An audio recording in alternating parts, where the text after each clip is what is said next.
Okay, so at the time you guys are seeing this video, Deepwoken has more than likely released. As you can see, I'm recording this video on the 17th, 3 days prior to release. Now, today's video is going to be my complete beginner guide to Deepwoken. I'm going to tell you guys everything you need to know. And don't worry, this video is going to be multiple sections, so if you want to explore some stuff for yourself and watch certain parts of the video, feel free to. There will be a section for everything, so if there's some stuff you want to find out by yourself, be my guest. I encourage exploration. But for anyone who wants to learn the absolute basics of Deepwoken, which I suggest, but if you want to explore by yourself, hey, go for it. Now, let me clarify. I am a beginner in Deepwoken. I've only been testing the game for a little bit now, so this is going to be a basic starter guide. Now, if you guys really want to see an advanced guide, I will think about creating one for a higher level player. But yeah, for now, this is just a beginner guide. I will teach you all the basics of Deepwoken. I'm going to teach you how to earn money, how to get spells. I'll explain what the deaths are and how to do trials. I'll show you all the different races and explain what they do. This is pretty much just going to be the complete beginner guide to Deepwoken. And real quick, if you're interested, I'll be doing all of my Deepwoken live streams on this channel, so please go check out the second channel. I'm probably going to be streaming on Deepwoken pretty much every single day, so if you have any questions, just want to come check out the stream, come check it out. I don't know if you guys can hear the excitement in my voice, but I'm really glad that Deepwoken is finally here, and I know you guys are going to love the game. And yeah, that's pretty much it. If you're new to the channel right now, trying 86,000 subscribers, I'd appreciate someone. Drop a like in the video. Let's straight into it.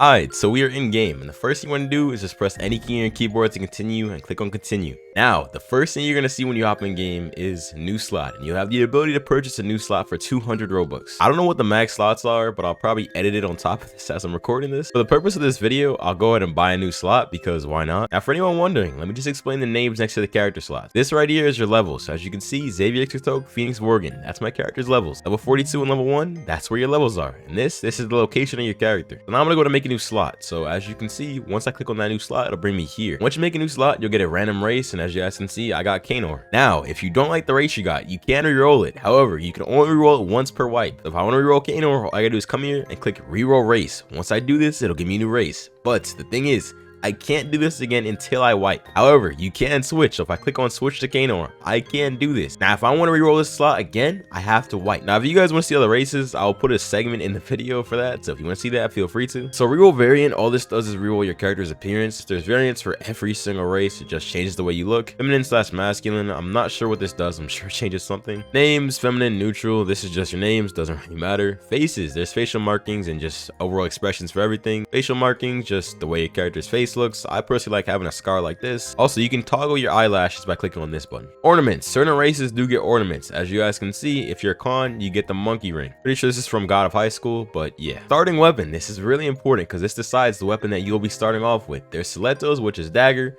sword, which is a medium sword, and battle axe. Each of these weapons scale off something different. Sword is medium, dagger is light, and battle axe is heavy. I'll be doing a combat guide, which I'll explain what every weapon does and how to use them. So if you want to watch that, just wait for that. Attunement. This is the magic you'll be going. There's Thundercall, which is lightning, Gale Breath, which is wind, Frost Straw, which is ice, Flame Charm, which is fire, random, and none. Finally, attributes. Now, attributes decides what item you spawn off with. Whichever attribute you have the most stat points in, that is the item you'll get a training item to start off with. So, for example, if I start off with max points in strength, I will get a dumbbell. If I start off with max points in fortitude, I will get a training vest. And agility, I get an ankle brace. So when you're starting off in Deepwoken, you really got to think about what you want to train first. For me, I always go strength because I like to have a lot of power. But yeah, certain races do give certain buffs as far as this goes. So I'll go over that right now. Now, for the purpose of this video, I do have a Discord pulled up with Sendo and Ags where I have all of the different races, so I'll go over these one by one. If you want to skip past this, feel free to. First race we're going to go over is Felinor, the cat race. This gives 2 agility, 2 charisma, it increases your stealth and allows for better parkour on wooden surfaces. Next race we're going to go over is Khantrast. This is the dog race, my favorite race. Khantrast gives 2 strength, 2 charisma, and it reduces team damage. Next we have Vesperian, which is the mask race. You're born with a mask and you cannot take this off. What this race does is it gives you 2 fortitude, 2 willpower, and it gives extra armor, which is really good passive. Next we have Seltor, which is the raccoon race. And by the way, if you guys didn't notice, all of the races in this game are based off of animals. Khan is the monkey race,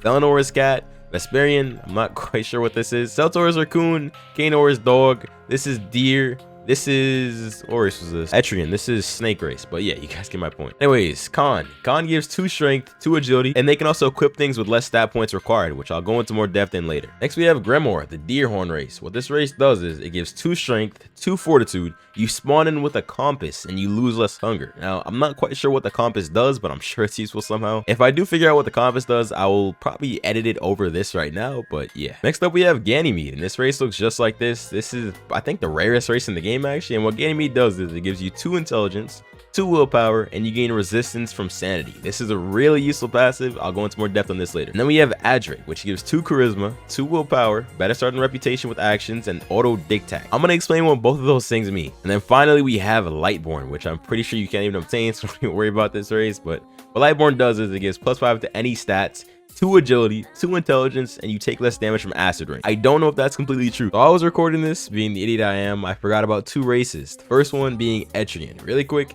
Etrian is the snake race, and what it does is it gives you, actually I'm not sure what the buffs are. If I do, I'll put them on screen, but Etrian makes status effects wear off faster. I'm not quite sure what that relates to, but that's what it does. And then finally we have Capra, the goat race. Now Capra is a very special race because it can give multiple effects, but first Capra gives 2 intelligence, 2 willpower, and it can either increase the amount of food gained from food or hunger gained from food, or it can improve the rest by those near you, or it can improve sanity. I'm not sure what it means by rest, but yeah, it can do one of those things. Moving on, the most important part of the entire starter menu, in my opinion at least, is the boons and flaws. Now let me explain how boons and flaws work. A boon is something positive, it helps you survive. A flaw is something negative, you don't want these. Now for every 1 good thing, you must have 1 bad thing. So if you pick 2 boons, you must get 2 flaws. So if I want Marauder, for example, which gives me luck, I have to pick that, and I have to pick a flaw, so it's 1-to-1. There needs to be a 1-to-1 ratio. I'll explain what every single boon and flaw does. Auto dictate. This is a really good boon. What it does is it gives you a free attribute to invest at every level, meaning every time you level up, you get an extra stat point, or you can at least put 1 in, which is really good. Gourmet makes it so that you get more hunger from food, which is okay. I mean, you don't really need that. I wouldn't suggest getting that. Marauder is also another decent one. You steal the luck of others at a slightly higher rate. I'm not quite sure what it does, but I know it's good. Maverick, if you're a solo player, I really suggest getting this because it makes solo progression a lot easier. As you guys can see, doing things alone yields greater experience. Maverick is really good for solo progression. Survivalist, you're resistant to environmental effects. I wouldn't get this. So the 2 boons that I would pick if I were you guys is auto dictate and Maverick. These are the best in my opinion. Now you can either choose 1 boon and 1 flaw, or 2 boons and 2 flaws. Now let me explain what every single flaw does, because there's some that you just should not get. Deficient, what this does is you generate ether and reservoir more slowly. I would not get this. Hemophilia, you bleed more. I assume you take more damage. Don't get that. Obvious, this is probably the worst flaw in the game. As you guys probably know without even playing Deepwoken, it's a very stealth required game, and if you get obvious, NPCs can see you through walls,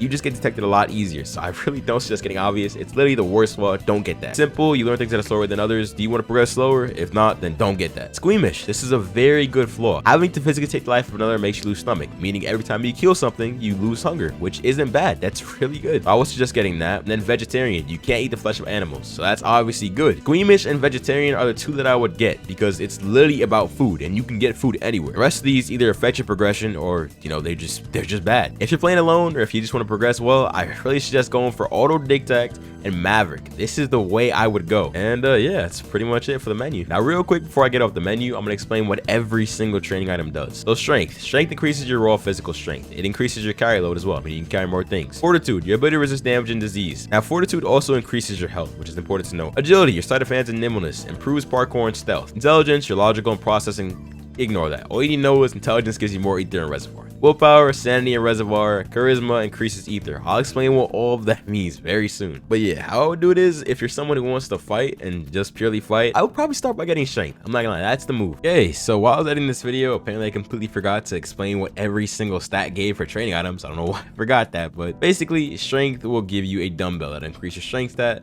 Fortitude will give you a training vest that increases your fortitude stat. Agility gives you a pair of ankle braces. Intelligence gives you either a math book or an encyclopedia. Willpower gives you a set of prayer beads, and charisma gives you a book called How to Make Friends. And that's what every single trade item gives for every single attribute. But yeah, I'm gonna go ahead and finalize this character. The weapon I'll be going on with this is sword, because that's my favorite weapon, and finalize. Now, when you spawn in, you will spawn in at one of two places. Where I am right now, Etris or Vigil. I'll go over Etris first since I spawned here, and then I'll go over Vigil. Now, when you spawn in game at Etris, the first thing you should do is come down here, because I spawn up here. This is where you spawn in Etris, and talk to this NPC. He will give you free money. As you guys can see, I say, how can I earn some money? And then say, would you be able to spare me some cash? And he will provide you with a free 25. Now, after you get this, you can do one of two things. The first thing you should do after getting that money is come from here, right there, behind him, and go to the blacksmith, which is right over here. Now, once you get to the blacksmith, literally says blacksmith, so you know where you are. Come talk to this NPC right here. What he says doesn't really matter, but just say, don't worry, I won't rat you out. He says, the boy smiles, I'll give you a small discount on materials. Now you have a discount on everything in the blacksmith, meaning it costs less money. You need to do this first. Now, when you're done with that, come over here and talk to the blacksmith and say, craft something for me. Here you can create your own starter armor. What I would do is, I would purchase one piece of cloth from this guy right there. Once you buy the cloth, come back to the blacksmith, craft something for me, and then make your armor. Now, as you guys can see, I have starter armor. I just started progressing and I already have armor. Starter armor isn't great, but it has 1,000 durability and gives 12% physical armor, so it's better than nothing. Now, make sure you know how to get back to the blacksmith, because this is a really important location. But once we're done with that, just follow me. I'm not going to cut anything because this map is incredibly hard to learn. So, as you guys can see, I just left the blacksmith, and I just left the starter building, and what I'm gonna do is I'm going to the middle right now. I'm walking in the middle, and once you go into the middle, you'll see an NPC right here, and he'll give you a ring. So what are you doing here? And as you guys can see, he just gave me a gold ring. Now, you can either equip this or sell it. I would just sell it because it doesn't really do anything. I mean, it does give you 6 ether, but yeah, you don't really need that. Now, if you hit tab, as long as you want all strength, you'll notice that you spawn in with a dumbbell. As you guys can see, it just said strength increased, so now I have one more investment point. Real quick, I'll go ahead and explain this too. So investment points, how this works is every single time you do something that increases something over here, you lose one more investment points. You want to get these down to 0. Once an investment point is down to 0, you gain a level. As you guys can see right here, power. Once you get to power 2, you gain a talent.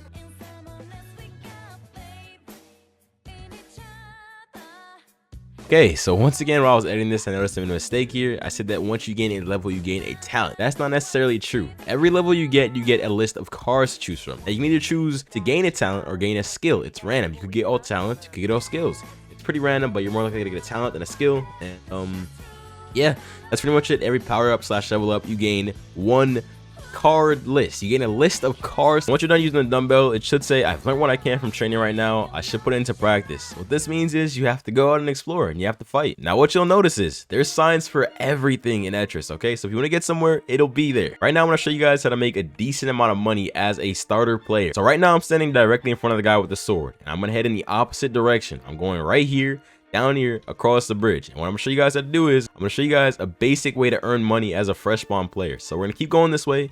We're gonna go through this gate right here, and this will take us to an NPC that'll give us an axe. So as you guys can see, I'm going through the gate, and right here, this is the NPC that you want to talk to. He will give you a quest. So you talk to him, he says, hey, someone to gather some wood for me. And you say, yeah, obtain axe. And now you have a lumber axe. Now, once you get the lumber axe, start cutting down trees, because this guy is the first real way of earning money in Etris. Now, what you now need to do is, this guy will give you 5 silver for every 10 pieces of wood that you collect, and you have 12 silver left. Most of these trees only give you around 2 per, so make sure you're in an area that has a lot of trees. And as you guys can see, he just gave me 5 silver for 10 pieces of wood. Now, you want to keep repeating this quest over and over again. Well, only like 3 times until you get 25 silver. Now, once you get 25 notes, we're going to go back the way we came in, which is this gate right here. And I'm going to show you guys how to get a training item. Now, from this point on, what you want to do depends on where you want to go next. If you want to get magic and start training that, I'll show that. But for now, this is how you train every other stack. So you want to go to this right here, Anti-Aquarian. This guy is a very special NPC. I'll be coming back to him later, but for now, I'm going to explain what each item in here does. So once you get in here, this guy sells ankle weights, he sells a training vest, prayer beads, and he also sells dumbbells. So I'll go ahead and explain what the Anti-Aquarian NPC does. If you talk to him and press, I'd like to sell something, anything in your inventory that's worth value, you can sell it right here. So make sure you guys know that, because this guy will give you a lot of money. But moving on, the training vest, what this does is you purchase it, you put it on, and when you get hit wearing a training vest, you gain a stat called Fortitude. Fortitude is your ability to resist damage and disease. It also increases your health slightly. Next, we have ankle weights. What these do is they give you agility. Agility increases your parkour skills and makes you better at stealth. Make sure you understand how to use these items. For the training vest, you put it on and you get hit. For the ankle weights, you put them on over and over again. You have to click on it over and over again like the dumbbells. Make sure you know that for the ankle weights, you don't just leave them on. You have to keep clicking on them over and over again. Take them off over and over again, all right? Make sure you guys know that. Next, we have dumbbells and prayer beads. So what prayer beads do is they give you willpower, which gives you more sanity and more reservoir. The dumbbell gives you more strength. This is just pure strength, which increases your carry load. So the next stats we're gonna go over are charisma and intelligence, which are actually really easy to get. But once again, I'm going to this gate right here. I'm not gonna cut anything. Just make sure you guys are following me. I'm once again going to this gate over here too. We're gonna go through that gate right there, and we're gonna look for a sign that says books, because that's how you train those 2 stats. So directly to the right of the NPC, there is a shop right here that says books. You can also see it through the sign, but over here is books. These are where you'll find things that train not only your intelligence, but also your charisma. There's a few different types of books here. Let me just explain what everyone does. You walk up to the various bookshelves, and this one is a weapon manual. What this does is, depending on the weapon that you have at the moment, this will give you stats for that weapon. So right now, I am using a medium weapon, a sword. So if I'm using a medium weapon and I use a training manual, it will give me medium weapon. If I'm using an axe or a halberd, it'll give me heavy weapon if I'm using the weapon manual. Basically, the weapon manual gives you stats for whatever weapon you're using at the time. That's pretty much it. How to make friends. What this does is this gives you charisma. What you do with this book is, if I have a video, I'll throw it on the screen. You read out lines inside the book and to people or NPCs, and it gives you charisma stat. Next, we have the encyclopedia and the math textbook. Now, I'm pretty sure the math textbook is just a better encyclopedia. If not, I'll probably edit this over, but I'm not sure what this does. I think it's just intelligence. But anyways, if you want intelligence, get an encyclopedia, and some things really will need you to get intelligence. Let me just clarify, there are always soft caps in Deepwoken. Let me just explain what I mean by this. You start off with 200 uses of a dumbbell. I have 92 left, which means I've used it 108 times. That should make sense to you guys. Now, since I've used it so many times, I have a soft cap, which means I need to go train. So as you guys can see, I can't use it anymore. Since I've learned what I can from training, I need to put it into practice, and I have to go fight NPCs and explore the map. Deepwoken forces you to explore. You can't sit here and train. You have to actually play the game, which is the really cool part. But yeah, now you guys know how to train pretty much every single stat here, or at least you should, including heavy, medium, and light, which is just a training manual. That's literally it. If you want to train heavy, get a heavy weapon, do the weapon manual. And same thing for medium. Get a medium weapon, which I have, do the weapon manual. But you can't train anything if you're at soft cap. If you're at soft cap, you have to explore. You can be at a soft cap for any stat, whether it's your magic, your strength. You can have a soft cap for pretty much everything and anything. You just have to explore. Moving on, since we went over all the stats and heavy weapon and all that,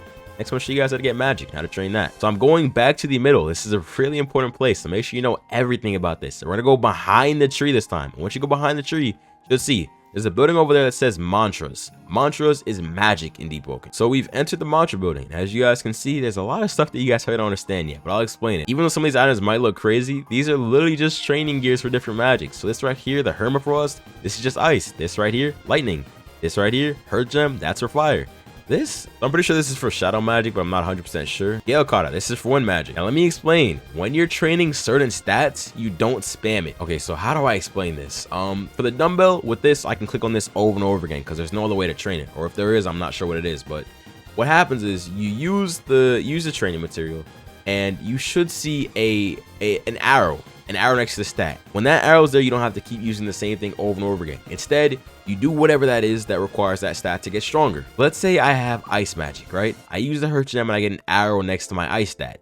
All I need to do from that point on to gain ice stats is use the ability, or even wind. Let's say I use a Gale Kata and get an arrow next to my wind. From that point on, if I want to increase my wind stats, all I need to do from then is use wind moves. That's it. Same thing for weapons. If I use a weapon manual and I have an arrow next to medium weapon, all I need to do from that point on is attack things using a medium weapon, and that's it. You don't have to spam it. You're just wasting the charges. So make sure you guys know the difference between spamming and training. For heavy, medium, light, and everything else in this room involving magic, all you need to use those materials for is an arrow. You're not using those levels. You do that for yourself. I really hope this makes sense, because I'm terrible at explaining, but really what I'm trying to say is you're just using these things as an instrument to get an arrow. Once you get an arrow, you use those, and that's how you get the rest of the level. You don't spam these. You just fight things using the thing you're trying to get. I really hope that makes sense. I don't know how else to put that any simpler. I'll probably edit something over this, but yeah, that's pretty much it. Now that I've taught you guys pretty much every single stat and how to get them, I'm gonna move on to some basic locations in Etris. So right next to the mantra shop, which is literally right there, is the weaponry shop. You use this to buy different weapons. As you guys can see, there's maces, there's stilettos, which is just daggers, shields, bullets, and halberds, aka battle axes. You can also buy spears here though, and mauls and messers, which I didn't know. Honestly though, I wouldn't buy anything from here because I'm going to teach you guys how to get all of these weapons for absolutely free very soon. But if you do want to buy a weapon here, feel free to. Some of these do have stat requirements, so as you can see, a parrying dagger requires 10 light, a shield requires 10 fortitude, battle axe requires, I think that's 20 heavy. But yeah, moving on, let me teach you guys a very important part of Deepwoken, or Etris. Do not ever attack these guards, okay? Because once you attack these guards, they will call all of their guard friends to kill you, alright? Now let's say you do attack a guard and you're on the bad side of the faction. What will happen then is your allegiance will become negative with them. And anytime a guard sees you on Etris, they will attack you no matter what. Now you don't want that to happen because these guards are incredibly strong. And even if you can't beat them, stronger guards that look like ninjas will come and try to kill you. I know it's a lot to process, but it's true. Now on the off chance that you do attack a guard and you're a criminal, you're a fugitive, I'm going to show you guys how to fix that. Okay, so right here, we're in Etris, and we're gonna go over there. So what we're gonna do is we're gonna go to the right of where I'm facing, to this gate right here, and just follow me. I'm gonna cross this bridge. Like I said, I'm not gonna cut too much, but yeah. Now that we're over here, the bridge is still over there. I'm gonna head this way. I'm just going straight forward from where I was before. And up here is an NPC that'll actually allow me to fix my allegiance. Now, this does cost quite a bit of money, so if you don't have any money, that's kind of an L, but if you're a fugitive, this NPC right here will allow you to clear your name for 180 silver. That's how much it should be, at least. It may scale depending on how many guards you've killed, and don't ever kill a player in front of a guard. That will give you bad rep too. They will hunt you down. The next thing I want to show you guys is the bank, guild creation, and the general store. We're gonna start with the general store though, and that is in this direction. So you gotta do is cross this bridge right here. The man in the middle of the tree is that way, so the general store is right here. This is a very important store because it lets you buy some really good necessities. So first thing I would suggest picking up is flint. Use this light campfires, and I'll explain campfires to you very soon, but just buy a flint for now. You're gonna need it, okay?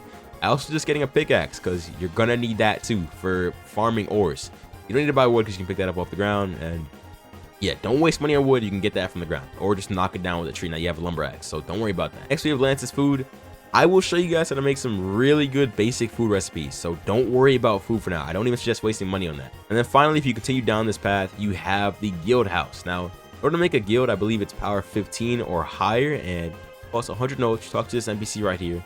I've already made a guild, but you talk to her, and if you have enough tenure, if you're strong enough, it'll allow you to make your own guild. Now you can customize the guild's color, all of that, but yeah, I'm already guild leader, so I can't do that. And yeah, that's pretty much the basics for Etris, guys. There's not really much else for me to say here. Once again, if you do want to go in and sell this gold ring you got earlier, you can sell this.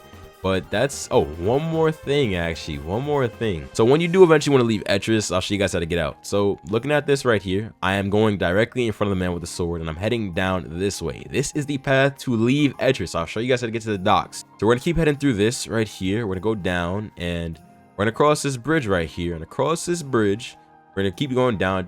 Really just keep going down. I don't even need to narrate.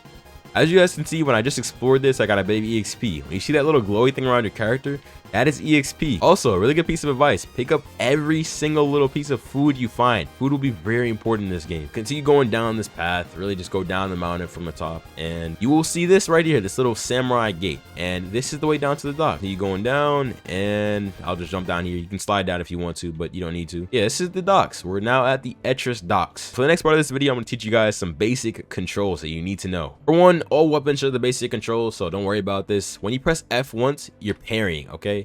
You are parrying an attack. I'll probably show what parrying looks like on the screen, but that's parry. When you hold F, this is blocking. You're blocking after you hold F. So blocking, I wouldn't suggest doing too much because this is your posture bar right here, which I don't think I explained yet. I'll explain the controls and the UI in this section, but this is your posture bar. When you block too much, your posture bar goes up. When your posture bar gets full, you get guard broken. So don't block too much. Just focus on parrying. Now I'm going to show you guys how to feint. So how to feint is when you click once and right click immediately after. It's left click, right click. Left click, right click is to feint. Feinting is a good way to bait out your opponent and make sure that you can get a hit in when they normally block it. Q is to dash, and control is to slide. A good way to, you gotta move and slide too. Regular control is just to crouch. This is really good for sneaking around opponents. You can also dash cancel. So if you press Q and press right click immediately after, you get no end lag on your dash. If I roll normally, I have an end lag on my attack. Look at that. I can't attack for a decent amount of time, but if I dash cancel, I can attack instantly. So dash canceling is really useful. Now, if you press right click and left click at the same time, you do this, which is a crit attack. Or to make it easier, anybody that has a decent mouse, just press scroll wheel and you do it that way too. So either way, whichever one you do, it's fine. If you press Control and G at the same time, you do this, which is a way to sense for events. This is an event is kind of like a spawn of a boss sometimes. It really depends, but yeah, this is useful. Press Control G. You'll see things, you'll see like little circles coming out of places. You'll know it. Just always do that when you go to an island. You'll know and head towards that event. That's really it for that. That's the basics of combat. Everything else you guys are gonna have to learn yourself. If you do see these wells over here, you can drink them for water. I should probably explain what that is now. Moving on to the UI, I'll start with posture. Like I said, posture, this is what that is. When you block too many attacks, you get guard broken, your posture is gone, and it goes down to 0, which leaves you wide open and lets you get hit. This is your health bar. This bar right here is your armor. Depending on how many times you get hit, your armor will go down, and your clothes begin to look more and more tattered. This right here is your ether. It's the amount of magic you can use. Bottom bar is your reservoir. Reservoir is kind of like your backup magic, so when you're out of ether, you can then use reservoir. These right here are dodging. Dodging is this one. The first one, the X, is fainting. As you can see, that's fainting. And this right here is potions. I'll get into potions later on in the video, so don't worry about that for now. This right here is your blood bar. This is your hunger, and this is your thirst. How blood works is, if you don't have any food, your blood will slowly go down. If it goes below half, you will begin to lose HP. And if it goes all the way down, you will then die from either hunger or thirst. If you press tab, you will notice that you have a crafting menu. I'm going to explain that now too. So 2 crops you should always look out for in Deepwoken. These right here, Dentifilos, they look like really tiny mushrooms. And these right here, these are called brown caps. Press E to harvest them and pick them up. You also want to pick up wheat. Wheat is really useful because you can make bread with it. So now we have these materials. All we gotta do now is make a campfire. And now since I want to make a campfire, I'm gonna cut down this tree down so I can get some sticks. Now cutting that tree down just gave me some wood, which I can now use to either make sticks or a campfire pit. The recipe for a campfire is either 3 sticks or 1 wood. So as you guys can see, if I put sticks in the crafting menu and click on craft, and now let's make a campfire pit. You can also do this with 1 wood instead. Another campfire pit right there. So now if it's in your inventory, just drag it down and left click. Now with the flint that you should have bought earlier, if you watched the whole thing, you left click this right here. And if you don't know how to get the flint, go back to the section that says general store. It'll be there. So now if I click E next to the campfire, it brings up this menu, which shows me my equipment, my talents, my mantras, and my summary. In your summary, you can see all of your character stats, the time you played, your health, posture, ether, equipment, and your talent bonuses. I'll get more into talents later. For now, it doesn't really matter since you're a fresh one. Don't worry about it. So for the most basic recipes of food, the first you need to know is brown caps and dentifilos. This is how you make mushroom soup. So if I put those 2 things in here, I click on craft, I now have mushroom soup. It's 1-to-1 ratio. And this is probably the easiest thing in the game to make. This also gives really good hunger and really good food. Next we have bread, which really doesn't give much water, but it does give food. So some gathered wheat in there. It's 3 gathered wheat per 1 piece of bread. You can also find these wells across some islands, and if you press E on them, it will give you a lot of water, so make sure to use these. And yeah, that's pretty much it for some basic recipes. I think I'm done with Etris. Now to finish this video off, at the Etris dock, you will see this NPC right here, which he allows you to sell some stuff. I wouldn't sell things here. I'd go to the guy up there, but if you want to sell things to this guy, you can. Doesn't matter. I think this guy gives less money though. If you want to leave Etris, you talk to this NPC right here, the shipwrights, and you can buy a dinghy for completely free. This is the first boat you will get. Buy and spawn. You now have a dinghy. Completely free starter boat. Moving on to driving a boat. The controls are literally just AWSD. Z to C for the sail angle, and yeah, if I press W, the sails come down and I start moving forward. I press S, I slow down and the sails stop. And yeah, it's pretty much it for Etris. On to the next one. So this is the second spawn, the Isle of Vigil. Now this is going to be after the Etria part. If you don't care about Vigil, don't watch this. Actually, let me rephrase that, because you're going to get here eventually, most likely, so I suggest watching anyways. If you just finished watching the Etria part and you're watching this now, this is the Isle of Vigil, the second spawn island. There's Etria and then there's Vigil. You can spawn on either of these islands, and it's kind of similar to Etria, but it's also a little different. So first thing you do when you spawn in, which will be right here, talk to this NPC right here and ask, how can I get some money? And ignore everything he says and just say, can you give me some money? And he will give you 25 silver. After you get 25 silver, you're going to come down over here and you're going to go to this temple right here. Going down, and I'm not going to cut this part. Just follow me and follow me closely, because this place is really easy to get lost in. Now we're going to slide down here. We're going to go into this temple area. First thing we're going to do is, you have 25 notes. So what we want to do now with this money is, we're going to go and make ourselves some armor. So we're in the temple now, and all we're going to do is we're going to go straight to the left. This is the area you want to go. Now, if you want to learn what every single training gear does, go back in the video to Etria. It will tell you all of that there.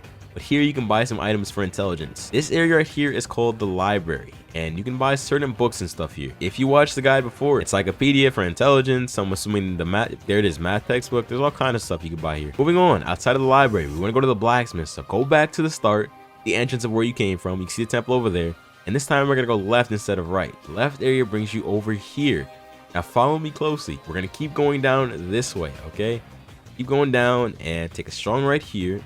Go down even some more. A lot of going down, but blacksmith is right down here. Now, the other area you can buy cloth.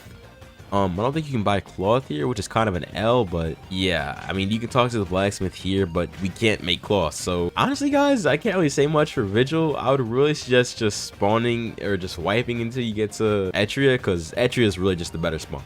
I'm not gonna lie, Etria is the better place to start off, but hey, I mean, that's Vigil. That's how to get to the blacksmith here. So yeah, guys, this is Vigil.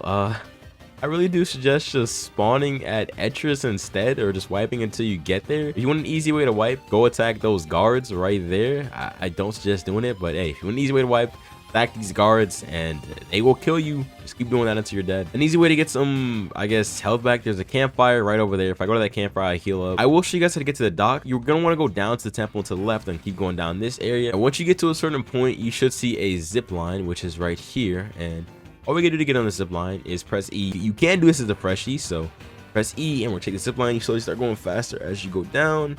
And yeah, we're pretty much down here. There's a place to buy food here. I'm not just buying food, but yeah, this is the docks. I really can't say too much about Vigil because this island kind of sucks compared to Etris, at least for starting off. I think the wind trainer is here, but don't worry about trainers for now. You don't need that. But yeah, I mean, that's really it for Vigil. I'm sorry, guys. I can't say much for this place because it's not good for starting off at. Okay, for this last part of this video, I don't have to be in game, so I'll just play some background footage. I'm going to teach you guys how to get artifacts. So artifacts basically are I'm just going to call them items. The only artifact that I've seen in game is a big purple spear, and you can find these on items or on islands in some places. I'm not quite sure where, but yeah, they're pretty rare, and you can turn them in for around 600 silver per, and they give a decent amount of items which you can sell for even more. I just sold one and I got around 1,000 off of it, so I'll play a clip of me getting an artifact with my friend Makar, and we took it back to the bank. That's where you have to go. You have to take these artifacts back to the bank, and bank owners will give you money and items in exchange for these artifacts. But yeah, that's pretty much it for the beginner guide.